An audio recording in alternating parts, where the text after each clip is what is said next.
Hello friends, আপনারা সবাই কেমন আছেন? নিশ্চয়ই ভালো আছেন। আজ আমি আপনাদের ডাবের জলের ৫টি উপকারের কথা বলবো। যদি আপনাদের ভালো লেগে থাকে তাহলে আমার এই চ্যানেলটি সাবস্ক্রাইব ও শেয়ার করবেন। তাহলে ডাবের জলের ৫টি গুণাগুণ জেনে নেওয়া যাক। ১. ডাবের জলে থাকা নিয়াসিন, থিয়ামিন, পাইরোডক্সিন আমাদের রোগ প্রতিরোধক ক্ষমতা বাড়ায়। এর ফলে জীবাণুরা সহজে সংক্রমণ ঘটাতে পারে না। ২. ডাবের জলে থাকা পটাশিয়াম আমাদের শরীরের ফ্যাট বার্ন করে, পেশি গঠনে সহায়তা করে, ফলে ওজন থাকবে নিয়ন্ত্রণে। ৩.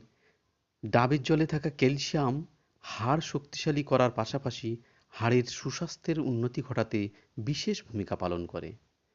৪. ডাবের জলে থাকা প্রচুর ভিটামিন এ ও সি, যা ত্বকের জন্য ভীষণ উপকারী। এই দুই ভিটামিন চুলের গোড়া মজবুত রাখতেও সাহায্য করে। ৫. ডাবের জলে থাকা ফাইবার বর্জ্য পদার্থ নির্মূল করে শরীর সুস্থ রাখে।